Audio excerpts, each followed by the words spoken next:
हसन ने बीजेपी पर बोला बड़ा हमला, 3 तलाक के मुद्दे पर घेरा, जाने क्या कहा। कैराना सांसद इकरा हसन ने भारतीय जनता पार्टी पर जुबानी हमला बोला। उन्होंने एनडीए सरकार और इंडिया पर भी प्रतिक्रिया दी। मैं मोहम्मद शमीम आलम, आप देख रहे हैं SM Bharat citizen live news. Kairana Lok Sabha seat से समाजवादी पार्टी की नवनिर्वाचित सांसद इकरा हसन ने एनडीए सरकार पर बड़ा जुबानी हमला बोला है। कैराना लोकसभा निर्वाचन क्षेत्र से भारतीय जनता पार्टी के प्रदीप चौधरी को 69,116 वोट से हराने वाली इकरा ने कहा कि मेरी सबसे बड़ी सफलता यही है कि मैं लोगों को ज़रूरी मुद्दों पर साथ ला सकी।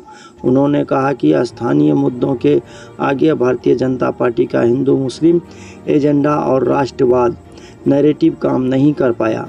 गन्ना किसानों और अन्य किसानों की आवाज़ भी हमने उठाई। इकरा ने कहा कि साल 2013 के दंगों के बाद से ही यह जातियों और धर्मों के बीच बंटवारा हुआ, जिससे एक बार फिर एकजुट किया गया है।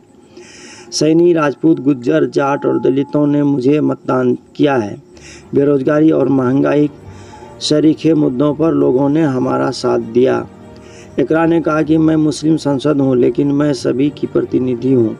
मैं सदन में क्षेत्र से जुड़े मुद्दे उठाऊंगी। अगर समाज के साथ कोई अन्याय होगा तो मैं उसके खिलाफ भी रहूंगी। यूपी की इन सीटों पर लिया बदला, राहुल के सिपाही ने जीती जंग, कहीं माँ भाई की हार का हिसाब चुकता। 3 तलाक कानून पर उठाए सवाल। 3 तलाक पर भारतीय जनता पार्टी के रुख पर इकरा ने कहा कि यह उनके ख्याली पुलाव हैं, इसमें कोई सच्चाई नहीं। 3 तलाक पर जिस तरह से बीजेपी ने काम किया उसे कोई खुश नहीं है। मैं 3 तलाक का समर्थन नहीं करती, लेकिन मैं इस मुद्दे पर बीजेपी सरकार के एक्शन का समर्थन भी नहीं करती। मैं उनके बुरे मकसद से वाकिफ़ हूँ। इस कानून के जरिए उन्हें मुस्लिम युवाओं को जेल में डालने का मौका मिलता है। एनडीए सरकार की स्थिरता के सवाल पर कैराना की सांसद ने कहा कि मुझे उम्मीद थी कि इंडिया अलायंस सरकार बनाएगी, लेकिन यह नहीं हो पाया।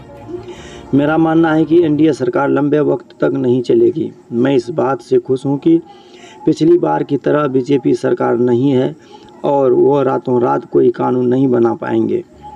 हम भी अब एक मजबूत विपक्ष हैं। हमें पता चल रहा है कि अगले 6 महीने में हम सरकार बना लेंगे। मेरा मानना है कि यह एनडीए नहीं, नीतीश कुमार और चंद्रबाबू नायडू की सरकार है।